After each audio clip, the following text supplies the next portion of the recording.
My unicorn gamers, it's time for episode 19, and I know we are sick of the layoff news that we get quite a lot on this channel. There's almost 9,000 impacted across the industry right now, and we will be looking at some EA shenanigans. We're also going to be looking today at the modders community, specifically focusing on Larian Studios, creators of the infamous Baldur's Gate 3. Amazing. And we're also going to have a look at Outlast Trials and what's coming next. So let's get to it. Uh-oh, I don't like the sound of that. After a recent announcement that EA would be laying off an additional 670 people, cancelling several game titles, and doing away with licensed IP titles, which resulted in Star Wars Respawn, a first-person shooter, to be cancelled. The news made a lot of fans and devs worried about the future of the Star Wars strategy game as well as Star Wars Jedi. Following a Twitter announcement by BitReactor on March 2nd, it would seem that the Star Wars strategy team is still hard at work and the game remains unaffected by last week's news of layoffs.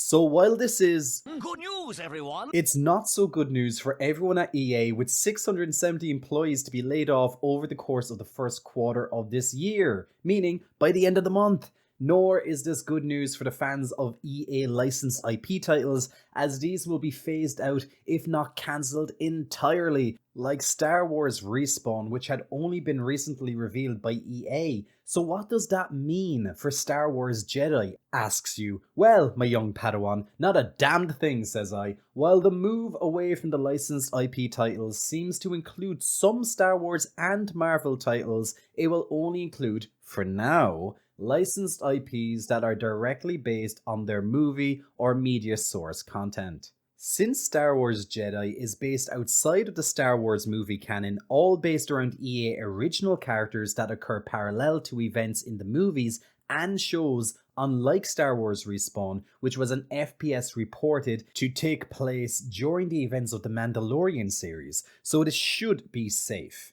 It was suggested by Andrew Wilson, which is EA's CEO, that this move is intended to pivot the studios away from the limited creative license given in developing a game directly based on a movie or show, usually resulting in a lackluster final product. So while this move to cancel future licensed IP titles might make EA's board look reckless in their management, they aren't completely insane and won't be cutting all ties with their licensed IP agreements. Andrew Wilson did go on to say that this greater focus allows us to drive creativity, accelerate innovation, and double down on our biggest opportunities, including our owned IP, sports, and massive online communities to deliver the entertainment players want today and tomorrow. However, most infuriatingly, we have deeply considered every option to try and limit impacts to our teams. And this is coming from a man in 2021 who earned just shy of $40 million and in 2022 earned $21 or so million. $1 million. I don't know why CEOs are worth so much money. And did you know in 2022, Electronic Arts announced a 2.6 billion stock buyback plan where they were getting back 300 million a quarter. Imagine if you were one of the 670 game developers that were laid off in the most recent round of cuts. Imagine if you were paid approximately $100,000 a year, let's just say Silicon Valley levels. If the buyback is 300 million a quarter, the 670 employees would have not only been able to keep their job for a whole year, but would have able to easily pay for all 670 of them for an extra 4 years. It is madness. So when Andrew Wilson said that he did everything in his power, I guess he was just flat out lying. Now, sometimes when a CEO says they've done everything in their power, possibly it is true, and I'm sure it is sometimes. But at least in this case, Andrew, for shame. Fool us once, shame on me. Fool us twice, shame on you. Hey guys, if I can ask for a favor, most of you who watch my YouTube channel are not yet subscribed or press the like button. Trust me, it will help me out more than you know, and I aim to earn it. So please hit the like button to help the YouTube algorithm to promote my videos into the future and to see more gaming content and yours truly. Thank you for your time and your support. Now, On with the episode.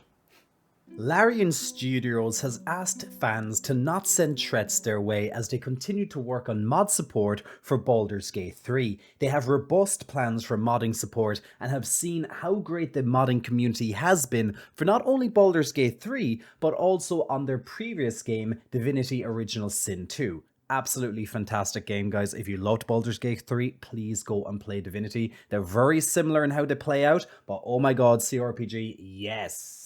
There was a period of tension on Larian's Discord server since Baldur's Gate 3 left early access. An open letter was penned to Larian last week, signed by over 40 mod authors. In the letter they say, all we ask is if you do love us, then please talk to us. It's the plea from the open letter to Larian by modders. The letter called for more support frequently, mention hotfixes and patches as early as they can with modders so they can try prepare their mod before it becomes broken. Now, modders are not under the illusion that patches or hotfixes don't break mods, but they want to have a heads up reasonably in advance. Easier said than done considering all the teams involved with any potential large patch. The developer's director of publishing, Michael Dowse, took to Twitter again last week to issue a warning to those making threats and toxicity against their developers and community teams. He also remarked that this is a game that went from 2 million players to way over 10 in a very short space of time, Dowse said, adding the majority of the Baldur's Gate 3 community is the absolute best, and the community persevere because of them. He further commented by saying, but I suppose it was inevitable that when you have a city, a few bad eggs will start a fire. Until then, Baldur's Gate 3 does not yet have mod support. Don't get angry at mod authors, support teams, community, or developers. Our focus is to patch the game while working on future mod support. I understand why it's frustrating, so what we all need to do is focus on that future. Larian maintained they want to have an open communication with its community, but when under fire by a few, we need to remember they have no obligation to do so. Baldur's Gate 3 does not have official mod support, so they once again have no obligation to do anything. Anything they do is because they want to. And the gaming community have been championing Larian so far because they constantly go against the grain and enjoy throwing the larger names in the game, which are of course the other huge game companies such as EA, just because we mentioned them in this episode already, under the bus for their practices. Released this week on March 5th, 2024 to all platforms bar the Switch, the Outlast Trials return us to the creepy psychological body horror survival world that is the Outlast series. Originally slated as Outlast 3 back in December 2017 when it was first announced, developers ended up switching gears and decided rather than a sequel to the previous two games and DLCs to make this title into a prequel to the original story. And so the Outlast Trials was born. The game is set in the middle of the Cold War between Western nations and the USSR, where you find yourself the subject of secret experiments that resemble what would one day lead to the morphogenic engine experiments carried out by Murkoff Corporation at Mount Massive in Colorado, the events of Outlast and the Whistleblower DLC. Players can choose between 4 different classes and unique skill trees, giving them special abilities while they attempt to escape the horrors of this terrifying experiment. But like in the previous games, the Outlast Trials features a zero combat format of gameplay where the idea of the game is to go unnoticed by enemies and monsters that would otherwise prevent your escape. When you eventually are noticed by your enemies, and you will be noticed, the objective becomes running your butt off and or finding clever hiding spots until they have lost trace of you, and go back to patrolling their domain. Currently, the Outlast Trials holds a mostly favourable score from critics and players alike, with a score of 79 on Metacritic, which is not surprising considering it's been in early access with limited play since May of 2023, and has been generally well received even in the earliest days of early access. So the next time you feel like running for your life or hiding under the bed hoping you won't make a sound, remember, there's a new Outlast title, and it will probably work as a cure for the itch.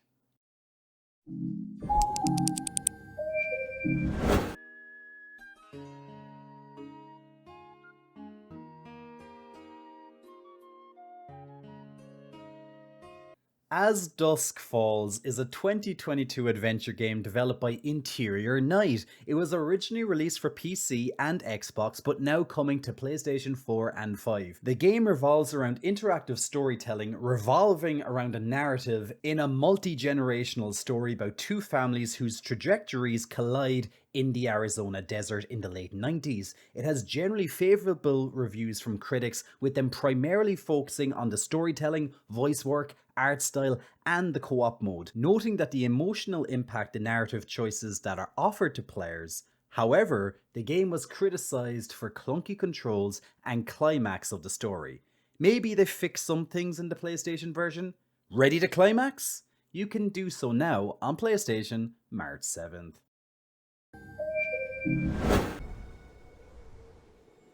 As the long winter faded away and the gentle melody of spring embraced the lands, the nomadic Snufkin was drawn back to see his old friend Moomintroll. Snufkin, Melody of Moomy Valley, is a musical adventure developed by Hyper Games. Based on a series of books, players can take control of Snufkin while getting to know a cast of whimsical characters. In this top-down game, you need to travel to a series of parks which cropped up in the valley, disrupting the harmonious nature. You need to complete puzzles by distracting police officers, pull out signs from the land, and knock over statues to restore nature and disrupt the evil and nefarious park keeper and his plans. Do you have peace with the park? Or the park keeper? Coming to PC and Switch, March 7th. Wait, we're not barring the Switch this time? Oh, that's new. One of stolen destiny, stolen minds, and stolen nations. Yet as the world stands consumed by immense evil, a fallen prince shall rise again. Unicorn Overlord is a tactical RPG developed by VanillaWare. The story follows an exiled prince as he gathers allies on his continent while being consumed by war. Through large-scale battles, you will help the prince take back his kingdom from the Empire. Real-time battles with field movement are deployed in this game with a freely explorable overworld, allowing you to tackle some events in different order. With all this freedom, including composing your own parties, you can unlock a multiplayer arena and play in 3 different difficulties. To unicorn or not to unicorn? That is the question. And we know it's to unicorn, guys. Coming to all consoles, March 8th. Hey, what are you waiting for? Get out there!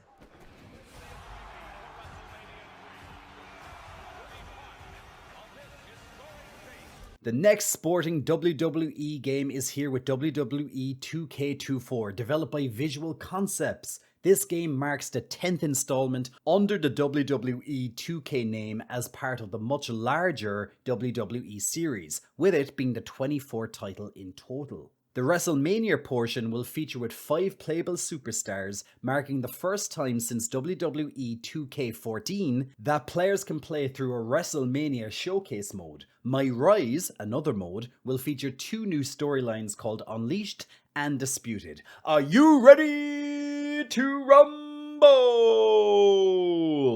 Coming to PC and all consoles, bar the Switch, March 8th. My unicorn gamers, that's it. Thank you so much for tuning into episode 19, and thank you for giving me a little bit of your time today. I know it's so difficult to get people's time, so thank you for giving me a bit of yours and hanging out with me today. In saying that, we're going adding in a new feature. We're going implementing it and of course testing it firstly. We're going to take comments from different videos and we're going to put them here somewhere on this screen at the end, maybe even throughout the video. We're going to have a look at it, but definitely at the end we're going to definitely read out a comment or 2 from yourselves, and if needs be, give a live response at the same time. So get commenting down below or get commenting on any video that you see, and we're going to take them and we're going to have a look at them as well. Now if you're a membership, then you will have even priority over it, even more so. So get to it, and I will see you all in the next episode. So guys, until then, make sure you stay safe. Slán se.